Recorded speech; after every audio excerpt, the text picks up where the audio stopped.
Hi folks, welcome to this video on response time, including reaction time, movement time, Hicks Law and the psychological refractory period. We're going to look at all those in this brief video. Firstly, what do we need to know about this? We need to know a couple of things. We need to get a couple of definitions down to start with. So response time, we need to look at reaction time and movement time as well, as I've just said. So reaction time is the time from the stimulus to the beginning of movement. Movement time is the time from the beginning to the end of movement, as you'd probably expect. And the two things added together equal response time. Okay? So the most obvious example of this is going to be a sprint start, or any kind of start really. So if we're taking Usain Bolt in this 200 metres as an example here, the reaction time, okay, is the time from the gun going off to him starting to push on the blocks. Okay, so he doesn't actually move during reaction time. The reaction time is how quickly you can hear or detect and interpret the stimulus and decide what you need to do. The movement time is then dead straightforward. The time from him just starting to push on the blocks to him leaving the blocks. And the two things added together equal his response time. Now there's a couple of other things that we can do here, just really quickly with this. If I just move that over there. We can look at simple and choice reaction time. Okay, or simple and choice response time, whichever people prefer. What we've got here, the 100 metres, is an example of simple reaction time. Okay, what it is, dead easy, single stimulus, single response. Gonna run out of space, sorry about that. But the point is, the gun goes off, Usain Bolt pushes out the blocks. That is simple reaction time, simple response time. Okay, choice response time is, well, you'd have to give a number, but many stimuli. And you can put in there decisions needed, i.e., I've got to now think about which stimuli, bringing your knowledge of selective attention. I've now got to decide which stimulus is most important, focus on that one, block out the others, decide what I need to do. The point is, when it's simple response time, that is very short. One stimulus, one response. When it's choice response time or choice reaction time, whichever you prefer, we end up responding slower because we've got to make decisions that ultimately slows us down. Which leads us on to a common follow-up topic when we've been asked to define these is what can affect response time and what can a coach do to improve it. So these are all cited, these are all quoted as factors that affect response time, okay? Now, typically what is asked is explain the factors that affect response time. All I've done here is identify, so that's not any use at all. What I've got to say is how does this how do these ultimately affect response time? Do they speed up or slow it down? Okay, what I would say in this, avoid falling into the trap. Try not to say increase or decrease. We always like to say, oh, this increases. An increase is always seen as a good thing. Remember, if you increase response time, that means you are responding slower. You've increased the time it takes you to respond. You've actually slowed down. We want to decrease response time. Now, in the heat of the moment, you can get those two confused. Stick with speed up and slow down. We want to speed up response time. That's perfect sense. So simple versus choice reaction time then. Very simple. Okay, as you'd expect. Okay. As we've already mentioned, simple is quicker. Choice response time takes us a lot longer. Age. Unfortunately, responses get slower as we age. Grandma and granddad aren't as quick as they used to be, is basically what we're saying there. Okay, fatigue. As you get tired, that ultimately slows your responses down. Okay, gender, okay, males generally respond quicker.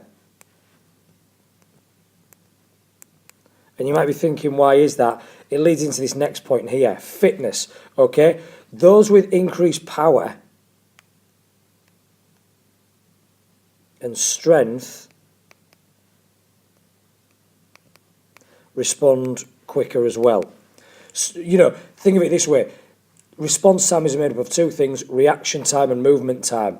If I'm more powerful and I'm stronger, I will move quicker. So that will speed up response time. Males generally carry more muscle mass than females. Therefore, they generally have more power and strength. Therefore, they generally respond quicker. So, not weirdly, but male and female's reaction times are very, very similar. It's the movement time that is slightly quicker or noticeably quicker in males over females. Drug use, we're not talking about recreational drugs. We're talking about steroids in this one. Okay, so steroids. Again, they increase strength and power. So I'll just put increase S&P. And again, that means you respond quicker. So those athletes that take anabolic steroids increase their strength and power, and they will respond quicker than those that do not. Okay, it's not legal, but it's just a factor that affects response time. Intensity of stimulus, as you'd expect, more intense equals fast responses. If I shout your name from the touchline, you will turn your head quickly. So if I just say your name or whisper your name, it will take you a long time to pick up on that, so your response has been slowed down. Equally, bright coloured bibs, bright coloured balls, etc., they stand out. You will respond to them quicker than dull coloured objects. Hence why a lot of teams have bright coloured kits these days. Helps them pick out their own players very, very quickly on a pitch.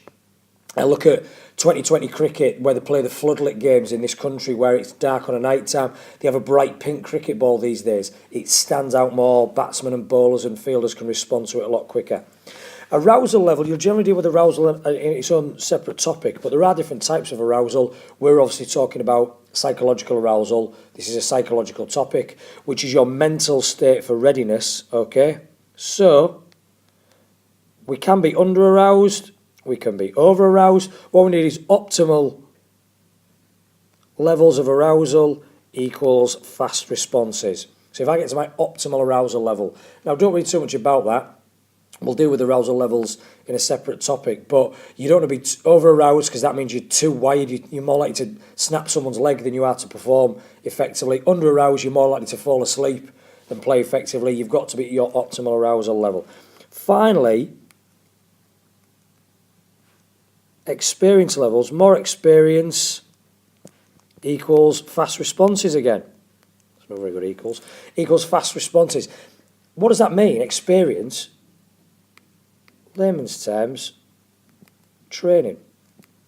Okay?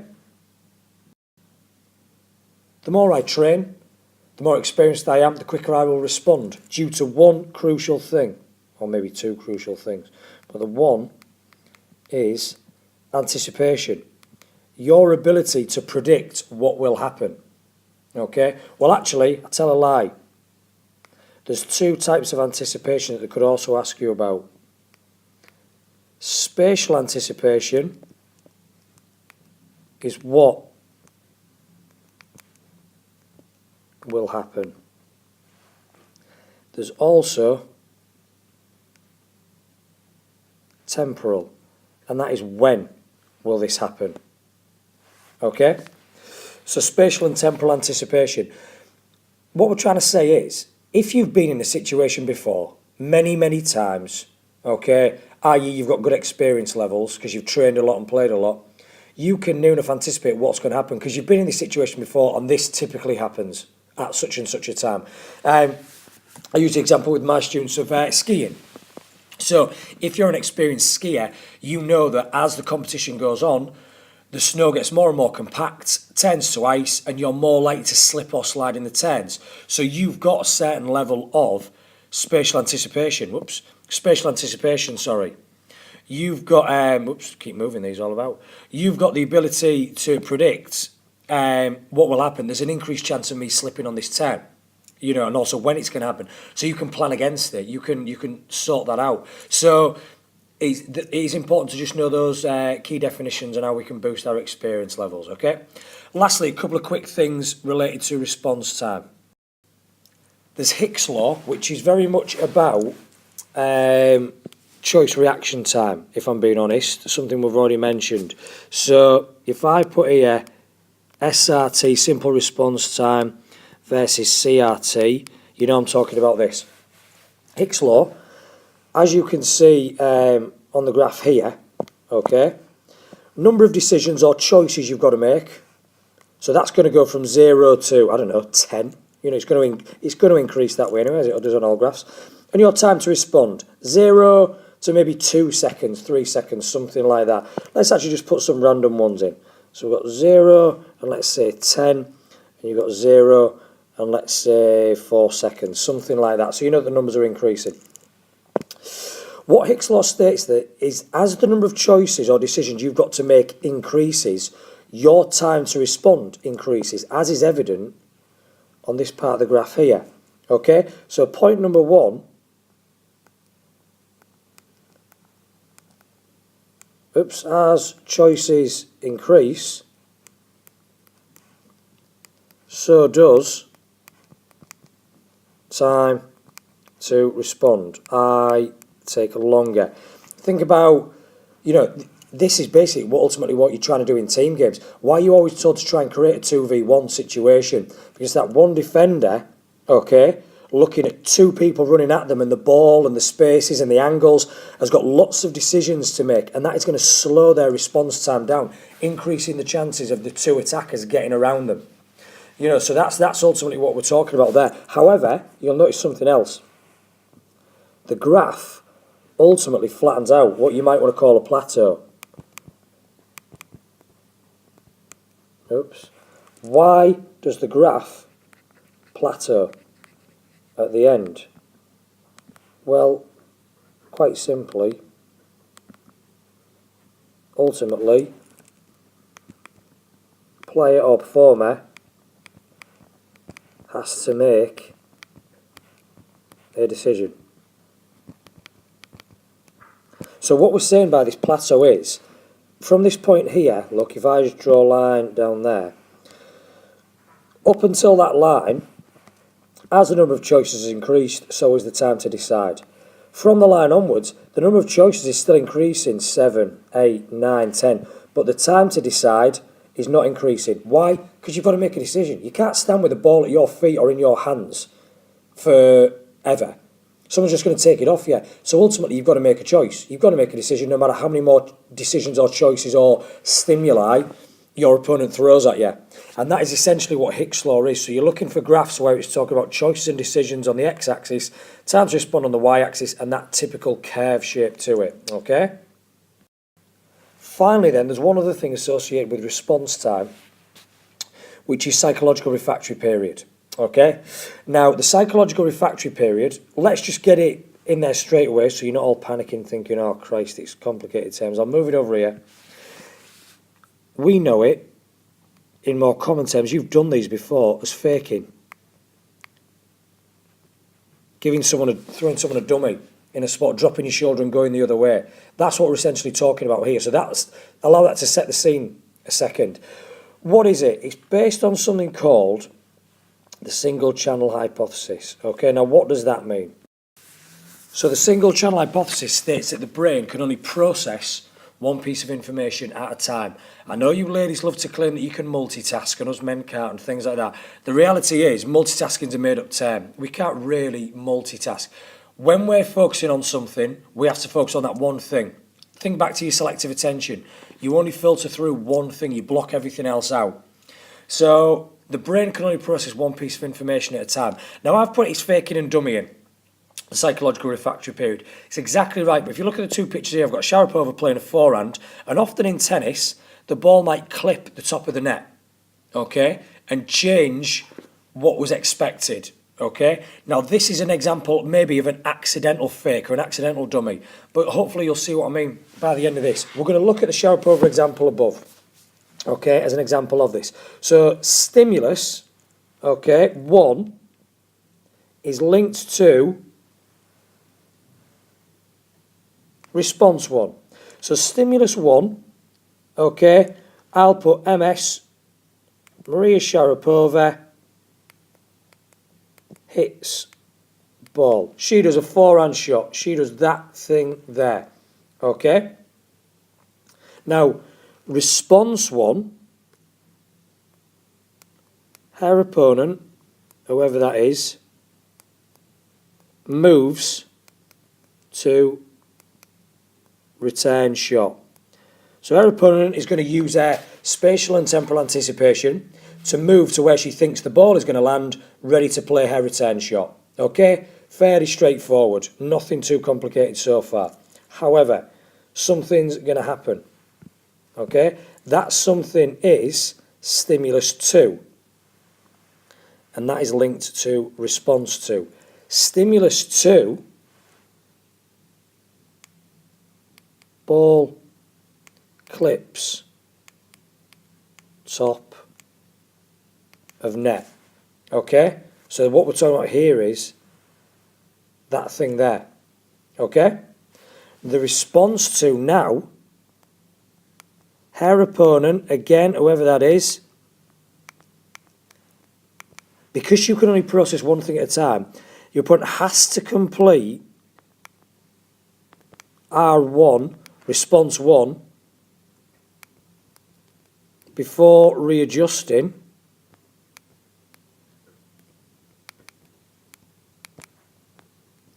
to make R2, response 2. And that time delay